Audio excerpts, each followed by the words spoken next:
Esta semana, João Miguel Tavares confessa-se abutre. Pedro Mexia sente-se encurriculado e Ricardo Araújo Pereira declara-se apocalíptico. Está reunido o Governo de Sombra.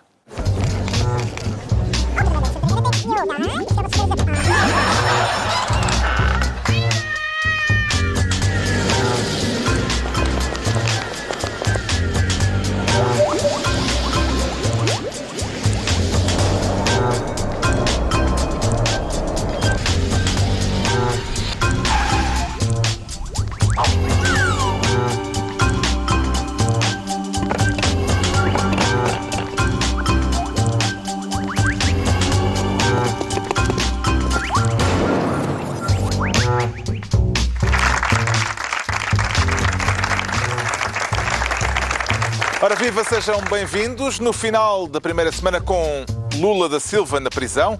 Uma semana em que Donald Trump voltou a fazer diplomacia via Twitter com uma ameaça direta à Rússia. Prepara-te, Rússia, escreveu o presidente americano, sugerindo a iminência de um ataque à Síria com mísseis que descreveu como bons, novos e inteligentes. Havemos de falar disso mais adiante neste Governo Sombra em que o Ricardo Araújo Pereira quer ser Ministro da Pedra, para apedrejar alguém ou porque acha que é preciso chamar alguém à pedra, Ricardo Araújo Pereira? Sim, é mais a segunda, sim, é mais a segunda. Trata-se de uma pedra concreta. Quer falar do atraso na construção da ala pediátrica do Hospital de São João no Porto. Exatamente. Que foi um atraso tornado público esta semana de forma dramática. Dramática, sim, é um caso bastante vergonhoso porque são crianças. É difícil arranjar um caso mais dramático, não é? Portanto, são crianças com cancro, que estão a ser tratadas aparentemente num corredor, porque a ala pediátrica não está... Os tratamentos de quimioterapia têm que acontecer nos corredores do hospital. Nos corredores, não há um espaço para aquilo. Mas já houve uma primeira pedra para essa ala pediátrica. Sim, para já, quer dizer, o caso gerou grande fúria nas redes sociais. Por acaso, não foi exatamente o caso, foi a opinião irónica de um humorista sobre o caso. O caso não gerou assim tanta fúria. As pessoas toleram bem o caso, menos bem a opinião irónica de um humorista sobre o caso. Não foste tu? Não fui eu. Mas portanto, o que se passa é que já tinha sido... Passos Coelho, em 2015 tinha lançado lançou a primeira pedra da sala pediátrica, mas que parece que não tinha financiamento associado. Exatamente. Em princípio eles deram 20 euros, dava para a pedra e não dava para mais nada. Talvez estejam a construir a ala pediátrica à razão de uma pedra por mês. E, portanto, vai levar o seu tempo. De qualquer modo, portanto, o caso, as responsabilidades sobre o assunto, como é, aliás, várias vezes costuma em Portugal, são partilhadas entre vários governos, não é? Portanto, há um governo que lança uma primeira pedra sem dar qualquer espécie de financiamento para que haja outras pedras a castelarem-se em cima da primeira pedra. Depois, o Mário Centeno fez uma coisa engraçada, que é... estão a protestar agora, isto está assim há que tempos, que é quase uma coisa infantil, não é? Pedro, tu partiste a jarra? Já estava, não sei de nada. E não é exatamente o tipo de reação que a gente espera de um responsável político quando o caso tem esta gravidade. Este caso tem gravidade política? Associa-lhe uma questão política ou é um caso localizado no Hospital de São João? Não, para já não me parece que seja um caso localizado, porque não é a única queixa que há sobre degradação ou falta de serviços públicos em várias áreas, mas na saúde normalmente são bastante salientes e preocupantes, e neste caso especial. Portanto, sim, parece-me que é óbvio que há responsabilidades políticas que podem ser partilhadas por vários governos. Atenção, o caso ganhou realmente contornos políticos no Parlamento, mas tem por detrás também uma divergência entre a associação que lançou este projeto, que se chama Associação Humanitária Um Lugar para o Joãozinho, que é uma associação dirigida pelo economista Pedro Roja, e Joãozinho é o nome do que será a futura ala pediátrica do Hospital de São João, e há um diferendo entre esta associação e a administração do Hospital de São João. Pedro Roja diz que o que está a atrasar as obras não é falta de dinheiro, é falta de espaço que o hospital se recusa a ceder.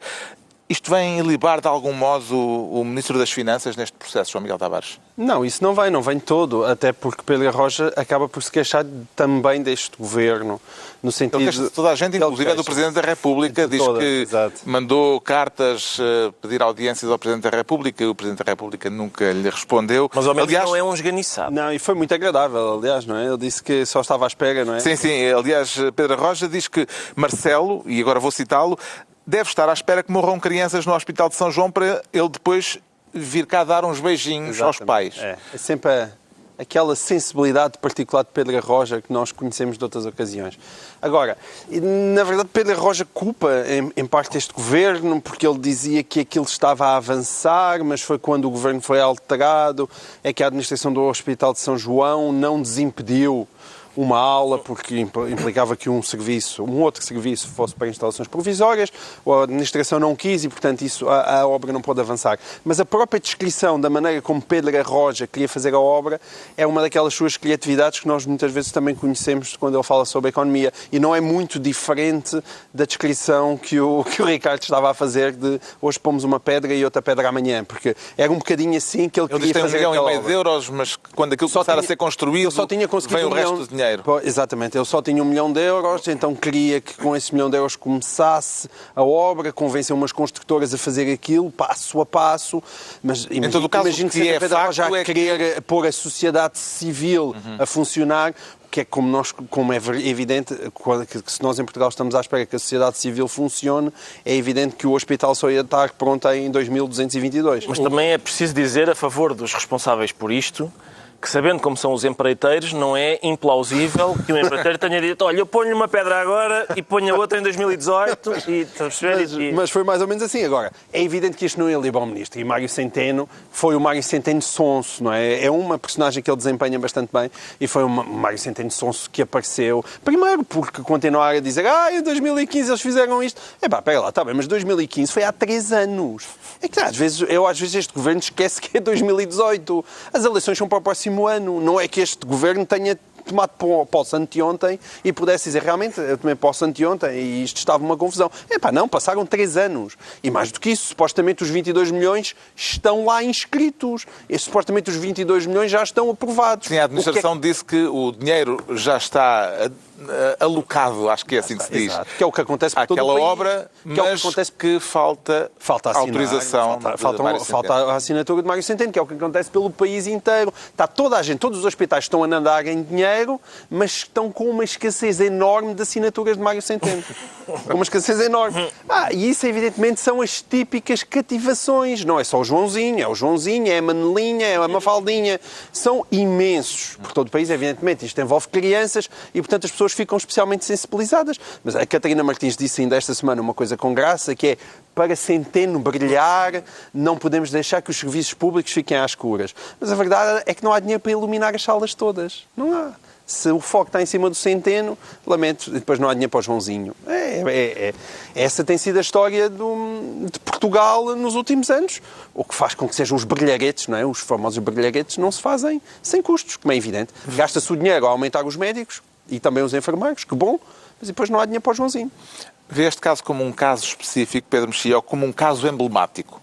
Específico é, com certeza, por causa desses episódios todos, mas, na verdade, há qualquer coisa aqui de emblemático. Não é por acaso que o Rui Rio, que não tem feito assim, agora começou, está no começo, mas não tem entrado assim a matar, em relação ao governo, vamos dizer assim eufemisticamente, não tem entrado a matar. O que é que ele escolheu como tema de ataque ao governo? A saúde. Porquê? Porque, de facto, há uma série de queixas em vários setores da saúde, que é um setor em que, mais do que os outros, por causa do que está em causa, que é a saúde e a vida das pessoas, em que se percebe menos essa sonsice, em que se percebe menos essa a austeridade com outro nome, o passar culpas 3 anos depois, o dinheiro que está alocado, mas que não está, mas que falta a assinatura.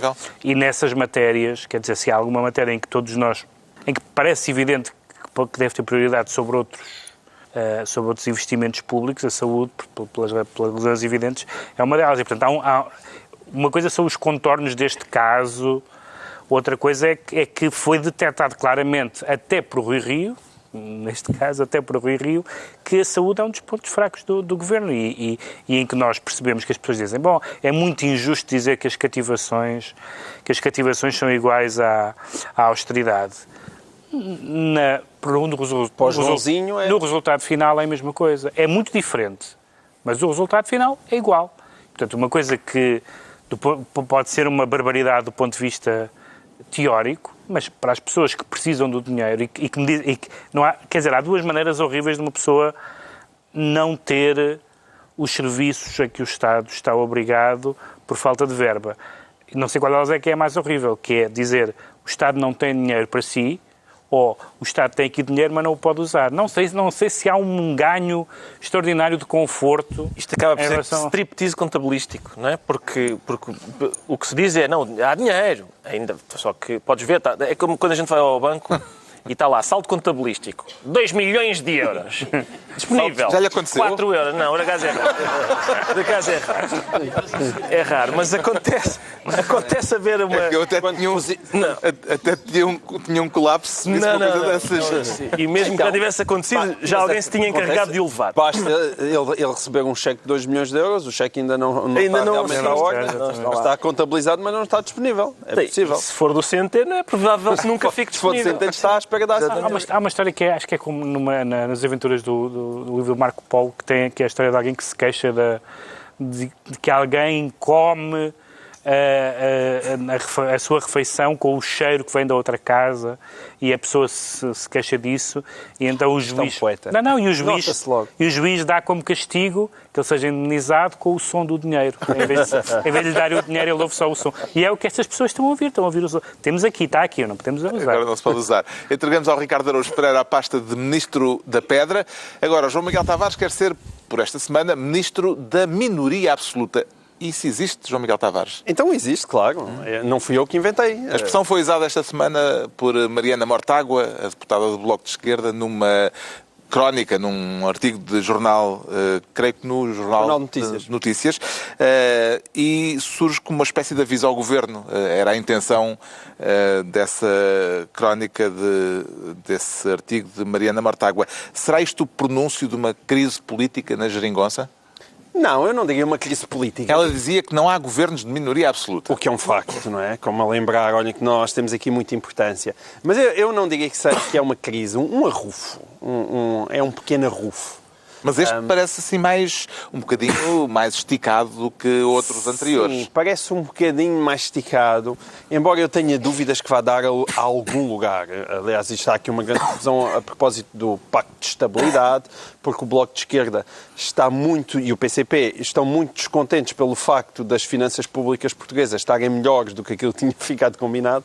O déficit está em 0,7. Eles não formulariam isso assim, não é? Não, claro que não. Mas eles estão descontentes se eu formulasse como eles, era do PCP ou do Bloco de Esquerda. Não, eles estão descontentes com aquilo que estivemos a falar até agora. Ou seja, de não haver dinheiro para serviços públicos essenciais. Exato, mas também estão-se a fingir de sonsos, como se não tivessem andado a aprovar isto e que se não fosse isto que tem andado a acontecer desde 2015. O que está em causa é a decisão de Mário Centeno, do Governo, mas de Mário Centeno em primeira instância, de baixar a meta do déficit que Portugal se comprometeu a ter para este ano de 2018 no Orçamento de Estado, reduzindo o déficit que estava previsto ser de 1,1% no final do ano, mas que, diz o Programa de Estabilidade, vai ser de 0,7%.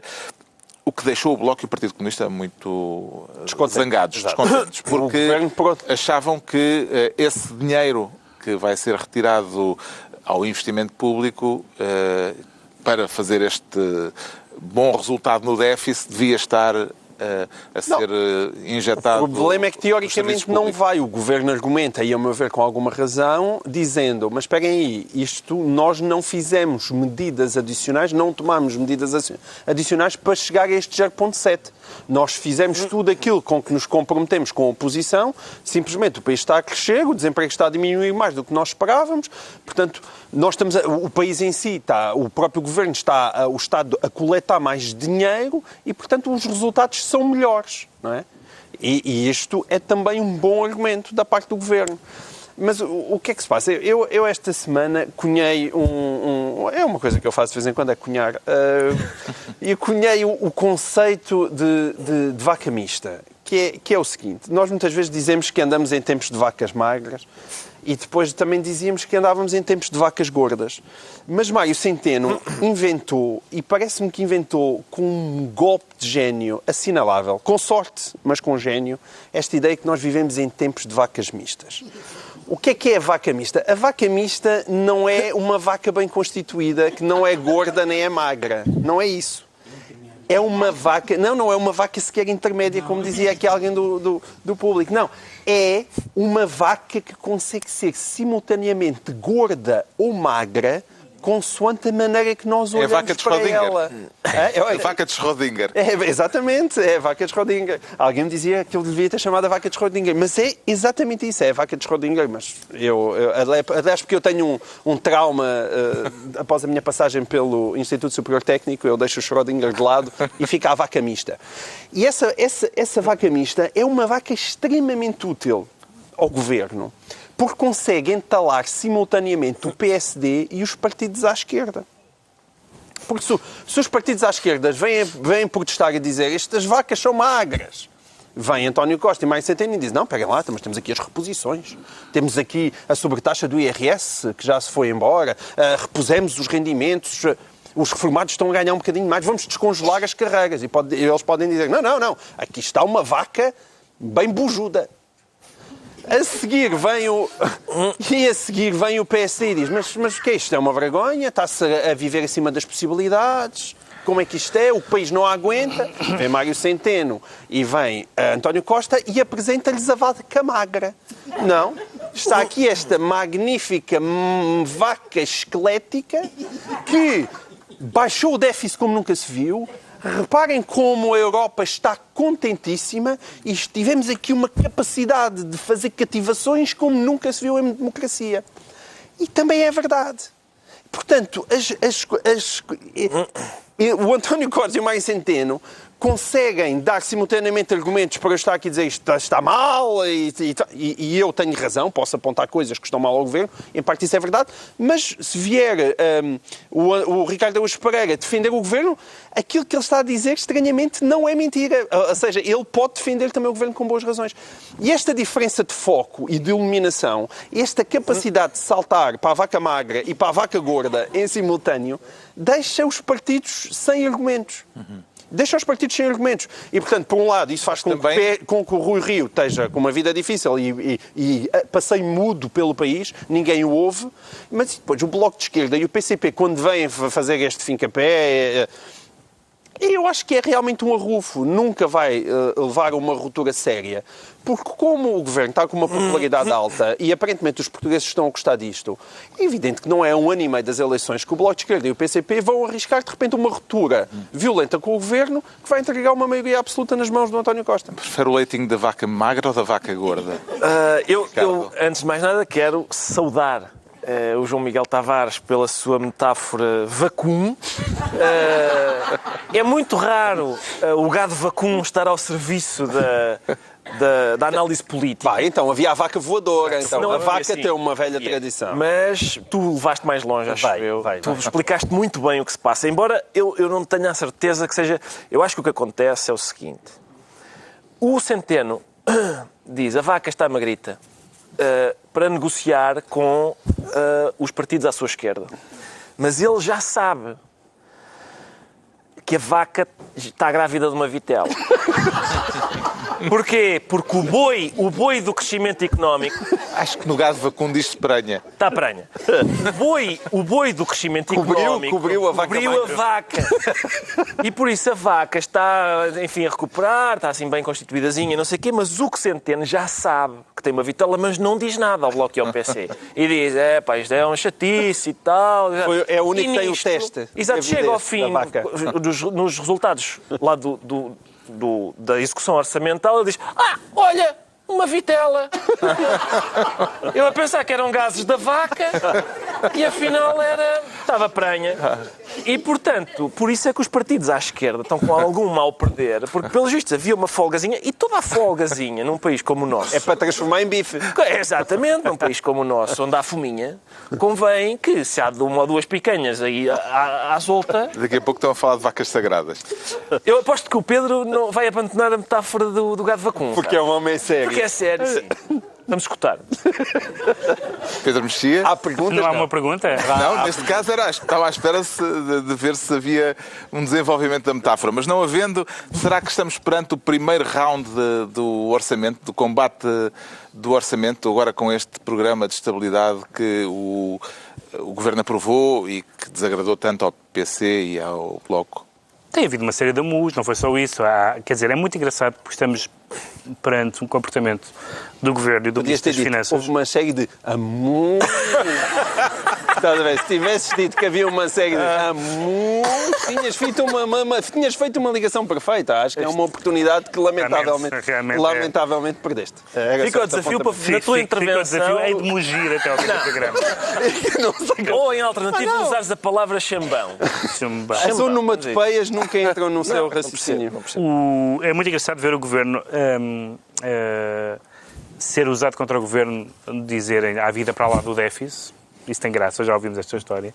É engraçado também que também seja usado contra o Governo pelos seus aliados da esquerda, que não vale a pena o Governo ser demasiado bom aluno. Também já ouvimos isto.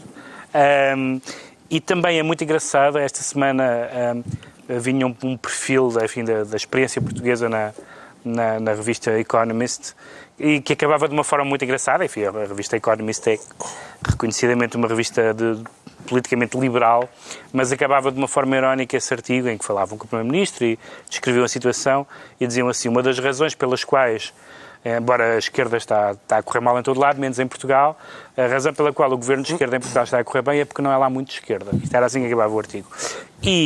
E dava como exemplos, um dos exemplos que dava, tem a ver com esta ideia de sermos bons alunos. E não vale a pena fugirmos, porque vamos sempre dar a esta vontade. O PS é o partido português mais europeísta de todos. De longe, é o partido mais europeísta. Portanto, a ideia de ser bons alunos, a ideia de pedem-nos isto, mas nós vamos à melhoria de nota, não é? Que é isto. Este 0,7 é melhoria de nota. Já teve o 12 para passar, para não é preciso ir ao oral, mas ele quer ir fazer melhoria de nota. E, portanto, é este tipo de coisas que lá estão no ADN do PS. E isto não é uma crítica, nem é um elogio necessariamente, mas nestes momentos isto vem sempre ao de cima. Nestes momentos há sempre, como veio ao de cima o quê? De repente percebemos que o PSD e o PS estão agora também a discutir os fundos comunitários, os quadros plurianuais e o Bloco e o PC a rasgarem as vestes, porque o PS tem esta... aliás, o Pedro Magalhães nessa politólogo, nesse perfil da Economist, nessa reportagem da Economist, dizia uma coisa muito interessante. Ele dizia, que aliás é conhecida, o PS não nasceu, como a maioria dos partidos socialistas europeus, não nasceu dos sindicatos, etc. Não é um partido à esquerda, fortemente à esquerda, como são os partidos, os grandes partidos socialistas europeus. Era um partido de advogados e de E implantou-se contra a possibilidade de um domínio comunista. Do final, Isto é o que diz o Pedro. Exatamente o que diz o Economist. E, portanto, o PS tem um tropismo enorme para o centro. Sempre teve. E eu sempre achei muito estranho que algumas pessoas à direita, independentemente de recusarem muitas das coisas deste governo, acharem vem aí a extrema-esquerda. Isso era muito estranho. Eu tinha lido o livro, tínhamos todos, pelo menos aqui, lido o livro do Centeno, que ele tinha publicado antes de ser ministro. Bem, aquele era o livro menos de extremas sobre o emprego, sobre o mercado de trabalho, que era o livro menos de extrema-esquerda que se possa imaginar. E, portanto, nestas matérias, o PS e o PC sempre, o Partido Comunista diz isto sobre o PS há 40 anos, que é, quando tem que escolher, o PS prefere a direita. Quando é que não fez isso? Quando se viu apertado em eleições e em que houve aquele golpe e a jogada que correu muito bem a António Costa, e vamos ver se é repetível ou não, mas em geral a história do PS, e nisso o PC tem razão, a história do PS é encostar à direita, ou ao centro, ou à moderação, como disse o António Costa numa entrevista recente. Em todo o caso, neste momento específico, o que está em causa é perceber se o Partido Comunista e o Bloco vão levar mesmo até ao fim o apoio ao governo, ou se há algum momento em que a corda parte. Não podem partir. O Presidente da República achou suficientemente os seus eleitorados graves não querem que parte. Estes indícios ao dizer que espera não ter de intervir, a não ser para promulgar o orçamento. Portanto, provavelmente viu aqui a possibilidade de haver uma crise séria. Sim, mas parece-me que é como diz o Pedro. Para quem é que seria o recado? Para o PS ou para o Bloco e o PC? Mas isso seria uma oferta monumental. O Bloco de Esquerda avança agora com um projeto de resolução contra a baixa do déficit. Mas quantos portugueses é que vão achar isso razoável depois de tudo aquilo que passaram entre 2011 e 2015? Quem é que acha que António Costa e Mário Centeno estão a ser dois selvagens por quererem ter o déficit em 0,7 mais baixo, por terem tido melhores resultados do que aquilo que estavam à espera? Quer dizer, é capaz de 10% do eleitorado, que seja de uma extrema-esquerda muito extrema, realmente achar aquilo indecente. As outras pessoas vão dizer, estes senhores... No programa de estabilidade, o Governo teve, entretanto, a necessidade, não sei se se pode pôr assim a expressão, de dar uma espécie de bombom ao Bloco e ao PC, ao avançar com o reforço de um investimento público de 74 milhões de euros. Portanto, digamos que deu ali uma espécie de reboçado. Será suficiente para... Sim, mas um daqueles bombons temos em cima da cama do hotel. Isso não alimenta nada. É mesmo uma coisa mesmo simbólica. É mesmo uma coisa simbólica. 74 milhões, olha para ele. O João Miguel Tavares fica então Ministro da Minoria Absoluta. Agora é a altura do Pedro Mexia se tornar Ministro do Hotel. E pode saber de que hotel se trata, Pedro Mexia? Não, porque ninguém tem nada a ver com isso. Gostava de saber... Exato, foi a resposta. Gostava de saber...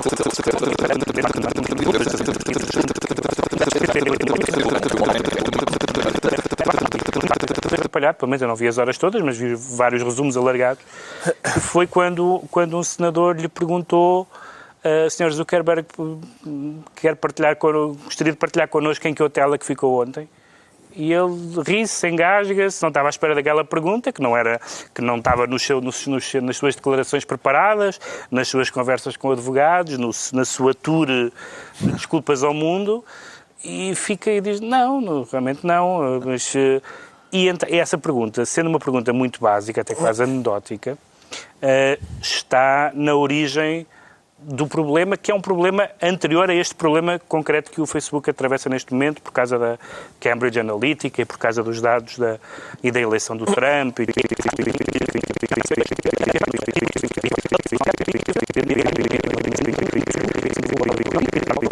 Para esconder, porque a minha vida é transparente. Não é grave, era irrelevante. Se ele dissesse que era o hotel X ou Y, não ficámos a saber nada.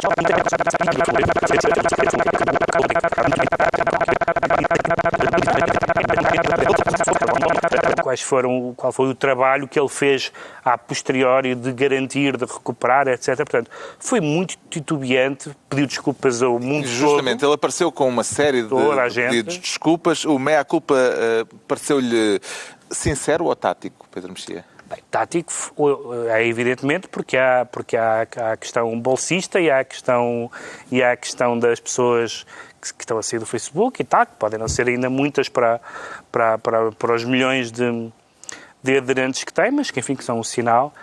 Sincera, quer dizer, é sincera no sentido em que eu acredito que ele não tenha pensado nisso. Ele próprio diz que foi uma vítima da Cambridge Analytica. Os dados dele também foram... Mas o não ter pensado nisso é parte do problema. O ele não ter pensado nisso é parte do problema. Quando as pessoas fazem certas coisas do género... um fogo de artifício em casa. Não houve um futebolista qualquer que fez fogo de artifício em casa. Aquele italiano, como é que ele se chama? Balotelli? O Balotelli, não foi com fogo de artifício. Uma pessoa que faz fogo de artifício em casa, é possível que as coisas corram mal. Portanto, uma pessoa que cria aquilo que é o Facebook. Tem muita gente, eu não vou discutir Mas a comparação não é as essa. vantagens. Não é fazer fogo de artifício em casa. É criar, inventar o fogo de artifício. E pôr um em casa de cada pessoa. um em casa das pessoas. Pôr um foguete. Não, ele não põe. As pessoas é que levam o fogo para casa. Velhinho mexia e velhinho O João Miguel chegou àquela parte em que não quer discutir. É a parte. Portanto, tu achas que não se passa nada. Não, acho apenas que a metáfora foi infeliz. Não se passa nada. Então, pera, é inventar uma vaca. Vá. Com vacas eu percebo melhor do que com fogo de artifício. Pôr uma vaca em casa de cada pessoa. Uma vaca especialmente saborosa, porque as pessoas gostam muito daquela carninha Mas as e à pessoas é que borla. levam a vaca para casa. Atenção, Eu sei há que aqui levam. uma importante distinção. Sim. Não, isto não é E não um buraco pagam. de fechadura pela qual estão a espreitar sem a autorização dos próprios utilizadores. Não é? Mas o Carlos diz, lado, atenção que as pessoas é que levam a vaca para casa, pessoas como quem estão a dar diz, muito- sendo assim não é estúpido ter uma vaca em casa. São as pessoas a metê-la lá. Não, Então, se pudeste ter leitinho Eu sei que são todas as pessoas, manhãs. eu sei que são é estúpido, mas é um direito. É um direito, não há dúvida. Mas nenhuma. isso não é, Claro, isso não é claro. não é o direito. O que se contesta não é o direito. O que se contesta foi... Ele agora diz, por exemplo, agora, nesta altura em que está acusado, diz, isto devia haver era a regulação. Diz ele. Tem muita graça dizer isto neste momento. Isto é o que se chama... Regulem-me. É o que se chama, exatamente, é o que se chama casa roubada, trancas à porta, quando a regulação e os cuidados tinham que ser do próprio Facebook, era do próprio Facebook. Eu confesso que fico um bocadinho perplexo com as pessoas que descobriram isto agora. Descobriram várias coisas agora. De repente o João Miguel tem esta coisa infantil dos velhinhos e não sei quem mais, mas de repente, é engraçado que toda a gente, as pessoas dizem, essa coisa da tecnologia. Nas últimas semanas, eu sou quase a pessoa mais pró-tecnológica do meu círculo de conhecimentos. As pessoas dizem, realmente isto é horrível, tinhas razão. Eu não disse nada de especial, não previ coisa nenhuma, não sei nada de Não especial acha que é sobre uma isto. arma Mas nuclear acho que maciça? havia aqui problemas. Arma nuclear de destruição maciça. Acho que havia aqui problemas Eu li isso. que se Sim, podiam. Miguel Sousa Tavares disse que o Facebook era uma arma nuclear de destruição maciça. Não disse não há nenhuma. Não estou sequer a falar do Facebook enquanto. Que é isso aí, é mesmo velhinho mesmo. Isso é mesmo já Matusalém, é alguém do século XIV. Estranhou ao ver Mark Zuckerberg de fato e gravata, Ricardo Araújo Pereira? Por acaso estranhei, estou habituado a vê-lo naqueles preparos de adolescente num parque de campismo, não é? Aqueles chanatos de balneário, aqueles mesmo com meias e não sei o quê, uma coisa que ele costuma usar. E tenho pena que ele não tenha levado um vestuário mais fácil de tirar e pôr, porque o que essa pergunta significa... A do hotel? Da do hotel, sim. O que essa pergunta significa é o homem que lhe faz a pergunta diz-lhe, olha, eu tenho aqui um pimenteiro e eu gostava de lhe condimentar o rabo. E o que o Mark Zuckerberg diz é, não que eu gosto disso, mas é no rabo dos outros. Exato. É exatamente, é a ilustração do provérbio português, essa prática. Eu acho que é um no dos provérbio outros, brasileiro. Para mim é refresco. Isso é brasileiro. Se calhar é. Claro que quando lhe toca a ele não aprecia. Essa é outra coisa engraçada do depoimento. É ele, a certa altura, dizer, eu por acaso não sei se os meus dados estão seguros. Ele é o inventor daquilo. Já não devia dar, acho eu. Já viste muitos filmes sobre o criador que não controla a criatura. Eu sei que não, mas sobretudo, mas basta, quer dizer, aquele tipo, eu não sou partidário daquela hipótese de basta olhar para a cara dele. Mas o certo é que basta olhar para a cara dele. Afinal ainda prestaste uma homenagem a Miguel Sousa Tavares. Nunca esperei. Devia haver um organismo do Estado que dizia assim, o senhor o que é que inventou aí? Eu inventei aqui um algoritmo muito giro e não sei o quê. Está bem, mas deixa... você é um totó, você não tem... A gente está a olhar para a sua cara e é óbvio que você vai perder o controle disso. Dê cá isso. De sério, o Estado chegava lá e dizia assim, desculpe, dê cá. Mas sim, você é claramente um totó. Que exagero. Há aqui um toquezinho totalitário. Não, Há que ver lá. Conversa apocalíptica. É a regulação Facebook, económica. pá. É olhar para a cara do miúdo e dizer assim, filho, não vais lá.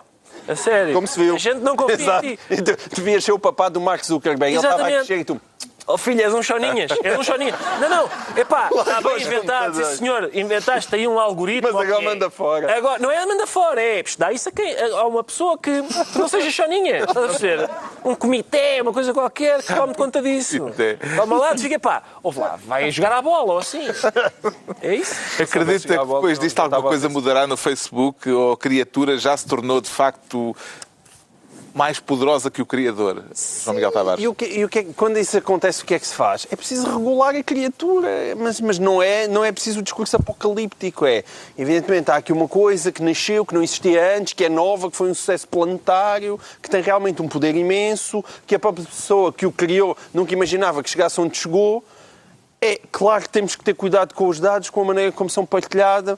Não vale a pena transformar isto na Terceira Guerra Mundial.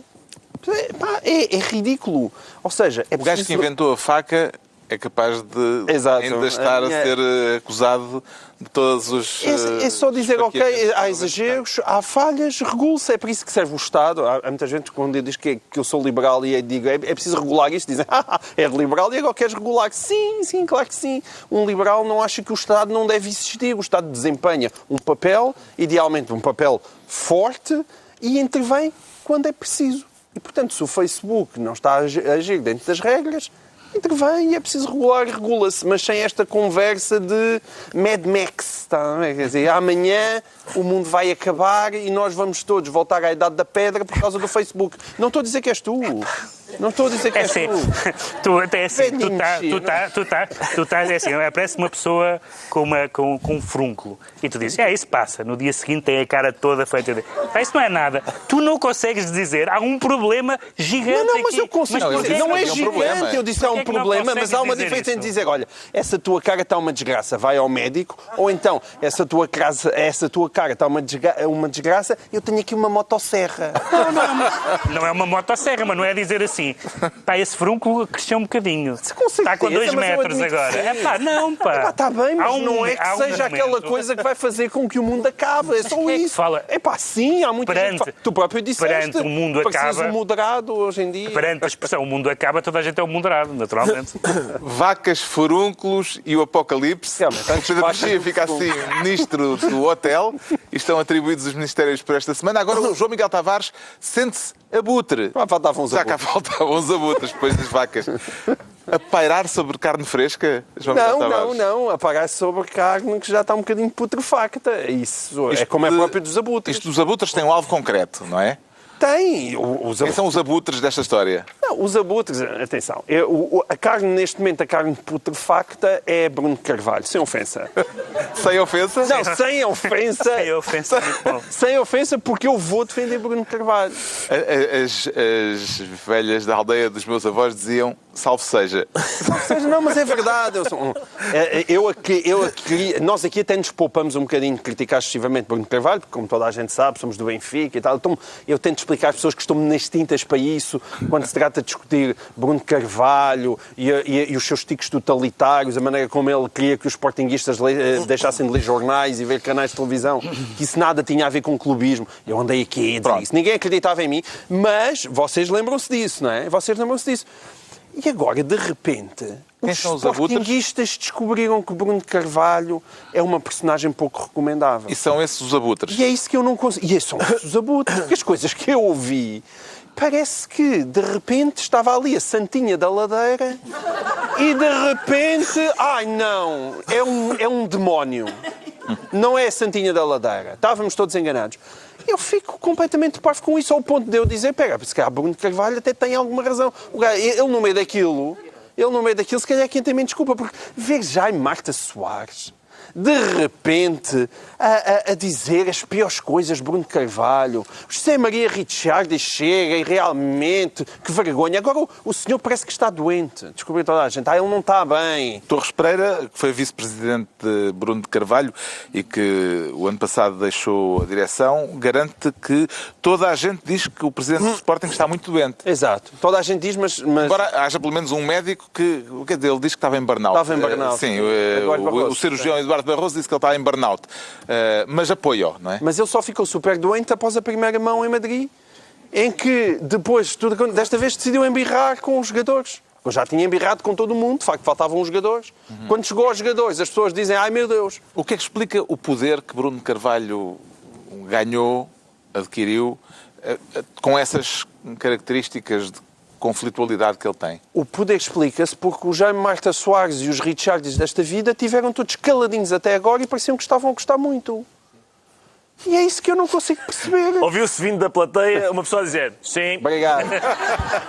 E ouçam, e não é uma coisa que geralmente costumo vir na minha direção. Portanto, eu aprecio particularmente. O Correio da Manhã diz que há 3 nomes à procura de uma solução para a crise. Ricciardi, que já foi referido, o empresário angolano Álvaro Sobrinho e Miguel Relvas. Lá está. Portanto, Aliás, Relvas não terá mesmo galeria. posto a hipótese de se candidatar. Não vejo Exatamente, hipótese dos atenção. sportinguistas dizerem este não. Sabes quem é que era bom? Miguel Relvas. ouçam, Miguel Relvas, quer dizer, Ricciardi do BES, Álvaro Sobrinho do BES Angola e Miguel Relvas do Governo de Portugal. O melhor triunvirato desde Júlio César, Pompeu e Crasso. É o melhor triunvirato da história. Realmente. Mas percebem porque é que eu digo a buta? Porque ao pé disto eu já estou a dizer, por favor, curem rapidamente o Bruno Carvalho. Porque se a solução para o Sporting é Álvaro Sobrinho, José Maria Ricciardi e Miguel Relvas... Parece-lhe que as coisas já acalmaram, entretanto, Ricardo Araújo Pereira. Agora que o presidente do Sporting suspendeu a conta no Facebook, não foi, parece que não foi sequer assistir ao jogo com o Atlético de Madrid. Bruno de Carvalho ainda terá o lugar em risco?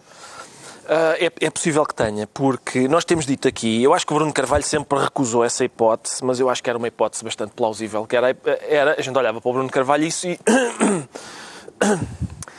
a sensação que dava é que ele era aquilo a que se costumava chamar um presidente adepto. Ora, presidente adepto tem vantagens. Uma é óbvia, que é, eu acho bem que à frente de um clube haja uma pessoa que sofre por esse clube. Eu acho interessante. Tem desvantagens, que é, como lembra... Chama-se uma carambola no bilhar, não é? Exato. Não, é a verdade, é simplesmente um facto, quer dizer, agora, Eu agora não estava a pensar no futebol, estava a pensar no bilhar. Não, tudo bem, mas voltando a é esta... matar um coelho... Não, Mas dois coelhos com uma voltando a cajadada. esta modalidade, qual é a desvantagem de um presidente adepto? É que, como lembra Nick Hornby, e bem, num livro que ele tem sobre a sua paixão pelo Arsenal, o que ele diz é, o estado de espírito normal de um adepto no estádio é de bitter disappointment, ou seja, é de desapontamento, desilusão azeda. É assim que um adepto está no estádio. A gente vai para o estádio e está toda a gente muito contente, somos os maiores, grande Benfica, vamos embora ver o jogo. Começa o jogo e a gente diz, churros, pá! Não, pá! Aí era fuzilar, não era dominar, pá! De repente, é assim que uma pessoa se comporta no estádio. O que é que tem que fazer um presidente adepto? Respirar fundo 10 vezes, esperar 1 hora ou 2, ir pôr os pés em água quente e tal, e não pode ir para o Facebook imediatamente dizer... Isto ocorreu-me. Uma vez eu estava naqueles anos do Vietnã, em que o Benfica não ganhava nada. Eu lembro-me uma vez de estar no estádio... De repente pensei que era o Platoon. Não. E atrás de mim estava um consórcio a dizer exatamente isso, a criticar jogadores no preciso momento. Aí não é fuzilar, aí não é dominar, é fuzilar, pá! E quando eu vi o post do Bruno Carvalho a dizer, então o Gelson, em vez de fuzilar para a esquerda, coloca para a direita, colocado, pá! Isso é óbvio, é o que um adepto faz. Um adepto critica azedamente os jogadores que ama naquele momento. Depois respira fundo um bocado e volta a dizer, este Gelson é o maior do mundo. Mas naquele momento não se pode... Os relatos não se pode escrever. Não se pode parece escrever que o amor posts. já há algum tempo que andava Pois está turvado. bem, mas a questão é, não se pode escrever posts naquele período. Tem que se esperar. É um período refratário, É um período não é? refratário. Tem de se esperar que passe o período Para voltar. refratário. Para voltar a E atacar. depois, então, sim. O que é que ele fez? Não respeitou esse período refratário. Foi escrever nessa Atacou altura. logo. E depois há outra, questão. Correu mal. Há outra questão que é outro problema dos adeptos. Tinha E é, idade por para isso, saber isso. e é por isso que é pouco provável que o lugar do Bruno Carvalho não esteja em risco. Que é outra característica que os adeptos têm, que é a gente não se importa nada de dizer, nós estamos sentados no nosso lugar e dizemos, pá, como é que é possível, não jogam nada, não sei o quê, não sei o que mais. E nisto o consórcio que está ao nosso lado diz assim, exatamente, não jogam nada, e a gente, ei! É assim, não, eu tenho autorização para dizer mal. Agora, também não. Exatamente. Quando é o outro do lado, pá, também calma aí. Não vais dizer mal do Benfica para o pé de mim. É assim. E, portanto, os sócios, uma coisa é o Bruno Carvalho ter dito, estamos contra todos, contra a Liga, pois estamos, Bruno. Estamos contra o Benfica, pois estamos, Bruno. Estamos contra toda a nossa equipa de futebol. É isso, não. Houve quem comparasse o estilo de Bruno de Carvalho, embora um comunique intempestivamente pelo Twitter, o outro intempestivamente pelo Facebook, com Donald Trump. Vê pertinência na comparação, Pedro Mexia? Não é com Donald Trump, no fundo, que são tudo sintomas da mesma... A partir do momento em que justamente no espaço público há essa ideia de reagir logo, apesar de tudo, imagine-se o que é uma pessoa ficar indignada com qualquer coisa e como se fazia antigamente, por exemplo, escrever um artigo para o jornal. Escreve, vai para a redação, é lida no dia seguinte, aquilo acalma um bocadinho. Hoje em dia a reação é imediata. Pode ser que alguém lhe diga, queres mesmo publicar isto? E não vale a pena contestar que isto existe e vai continuar a existir. Portanto, é preciso que as pessoas que estejam em lugares de autoridade, já vamos falar dos tweets daqui a bocado do Trump sobre a Síria, é que as pessoas quando reagem imediatamente reagem de uma forma que provavelmente se arrependem, ou não, algumas delas não se arrependem mesmo mais tarde. E portanto, a ideia do presidente adepto, no fundo é um bocado a mesma ideia que se tem sobre os presidentes ou sobre os líderes políticos. Sempre houve aquela duas escolas de pessoas que acham que os nossos líderes têm que ser iguais a nós, ou melhores que nós. Uns dizem, não, deve ser igual a nós, porque há empatia, é um tipo igual a mim, com que eu vou beber uma cerveja, não sei o que mais. Outros dizem, não quer que seja igual a mim, quer ser uma pessoa para quem eu posso olhar e que tenha capacidades e virtudes, e, portanto, maiores do que as minhas. O problema do presidente adepto é que, é isto que o Ricardo disse, é que ele reage como um adepto.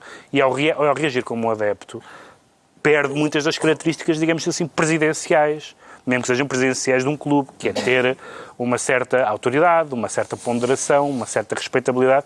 E isto é uma batalha que foi perdida dominó a dominó pelos grandes clubes portugueses. E acabou. Neste momento não há clubes portugueses com líderes respeitáveis. Do ponto de vista da discussão pública. O que é que eu chamo de líder não? Um líder respeitável. Chamam um líder não incendiário, por exemplo. Chamam um líder que perceba que no futebol, onde há paixões e onde há violência, não apenas violência da paixão, mas violência mesmo, cabe também aos líderes partidários, não, aos líderes clubísticos, terem um papel de moderação, de refriar, etc. E, portanto, isso não aconteceu e é evidente que este ponto de viragem, eu percebo o que o João Miguel disse, mas é evidente que é bastante normal que as pessoas e o Bruno Carvalho, segundo dizem vários sportinguistas, fez muitas coisas pelo Sporting. Não digo isto para ser sarcástico, estou só a dizer o que tenho ouvido. Mas é muito diferente atacar pessoas do Conselho Leonino, ou jornalistas, não sei o que mais, e atacar a equipa. Atacar a equipa é de loucos.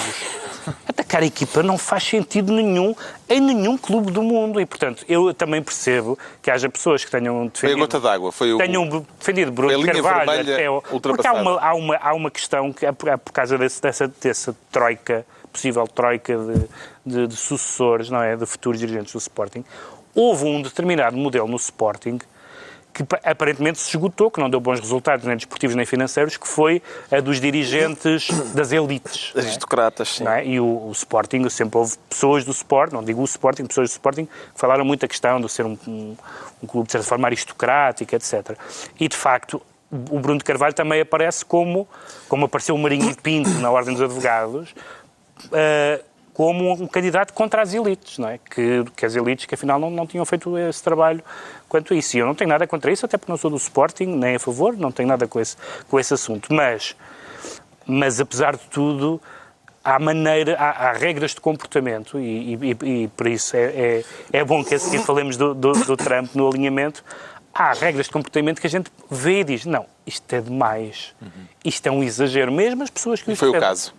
Está esclarecido porque é que o João Miguel Tavares diz sentir-se abutre.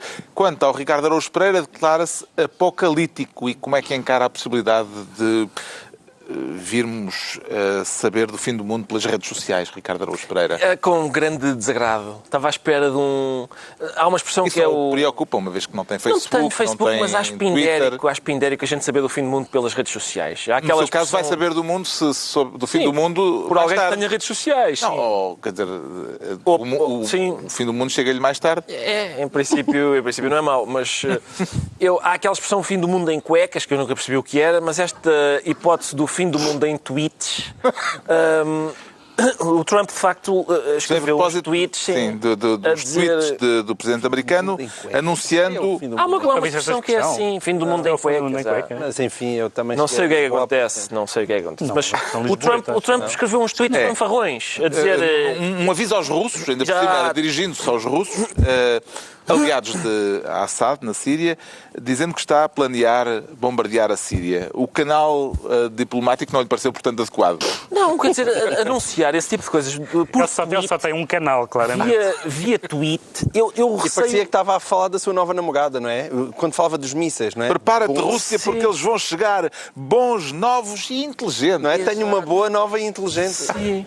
Eles têm, esse tipo de fanfarronice via tweet, ainda por cima, eu receio que os historiadores do futuro tenham alguma dificuldade para dar dignidade à historiografia, dizendo, depois, no dia 13 de Abril, o Presidente dos Estados Unidos enviou então um tweet que dizia: oi, atenção, que isto são bombas do Qatar. Não é o tipo de... Não. Além de que, do ponto de vista da filosofia da linguagem, nosso bem conhecido John Austin diz e bem que uma coisa é produzir uma declaração, outra coisa é produzir a mesma declaração, por exemplo, a dançar. Quer dizer, se eu disser eu vou invadir a Polónia, isso é uma declaração. Se eu disser eu vou invadir a Polónia, isso tem outro valor, não é? Tem outro valor. E, portanto, o que eu recebo... Essa é uma coisa que me descansa um pouco. Como é que vai apesar de invadir a tudo. Polónia?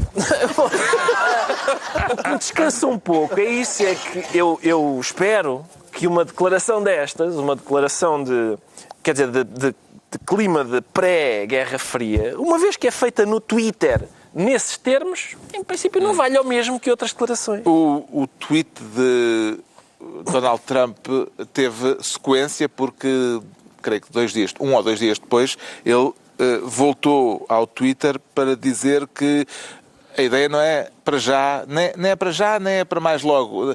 Pode ser já ou pode ser depois. Ou seja, tentando baixar um bocadinho a fervura que ele próprio tinha criado. O tweet surgiu na sequência de uma suspeita de que o regime de Damasco voltou a usar armas químicas na guerra civil que está em curso na Síria. A possibilidade de uma coligação internacional, coisa de que se começou a falar na sequência deste ataque, ou alegado ataque com armas químicas, e que parece estar a desenhar-se para castigar Assad, parece-lhe uma ideia eficaz em termos de dissuasão, Pedro Mexia? Bom, nós já estivemos aqui, tivemos a discutir isto muito, o mundo todo teve a discutir isto há uns anos, que é, Na altura da guerra do primeiro, Iraque? quando há uma violação grosseira da lei internacional, neste caso relativa ao uso de armas químicas, primeiro como é que se faz a prova, não é?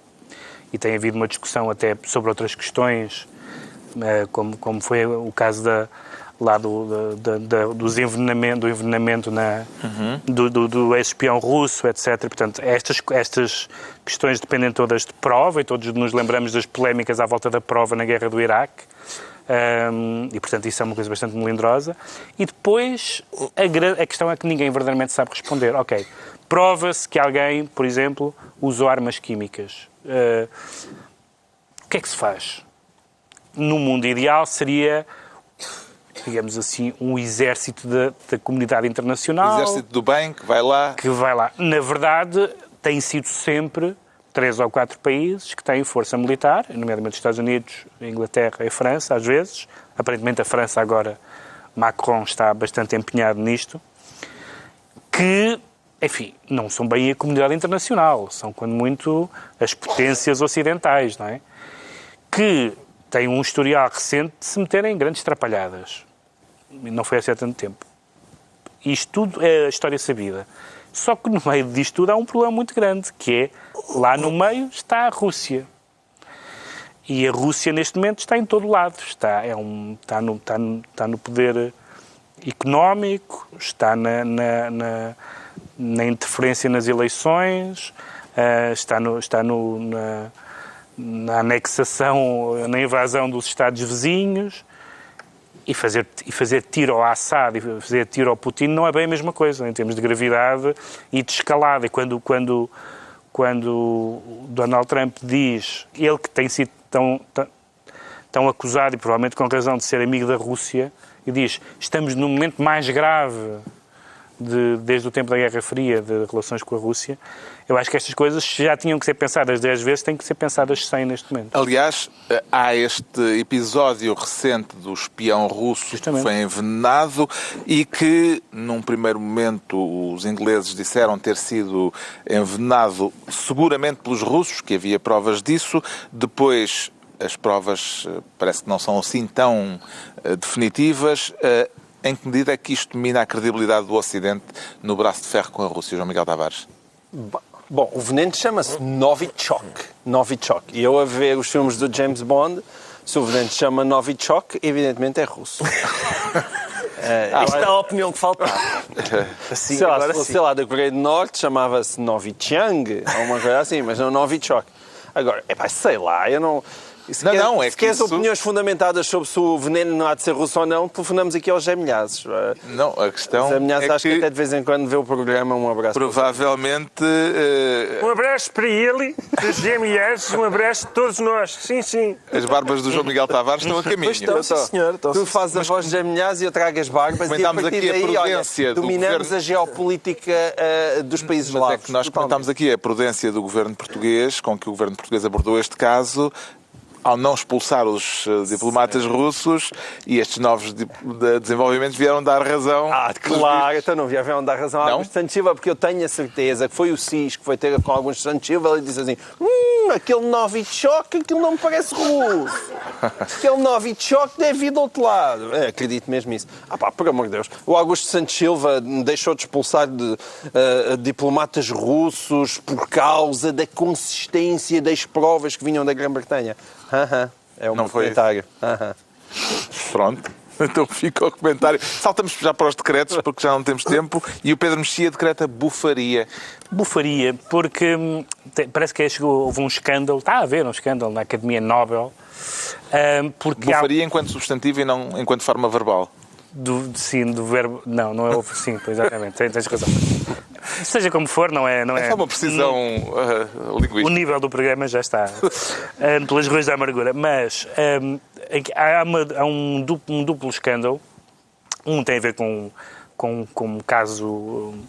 Uma versão sueca do caso Me Too, portanto, de um senhor que é casado com um dos elementos da Academia Nobel sueca, que é acusado de ter abusado de várias pessoas, etc. Mas, além disso, o que ele terá feito, e tendo informação privilegiada, visto que era casado com uma das académicas, foi ter falado de nomes dos vencedores. E, realmente, não é bonito. Não é bonito uma pessoa... Inside information. Uma pessoa abusar-se das suas... Neste caso, a sua situação conjugal para revelar nomes e devia estar. Mas, tendo em conta que foram divulgadas recentemente várias atas de discussões do Prémio Nobel, que passaram certos anos, eles vão libertando. E em que há académicos que dizem assim...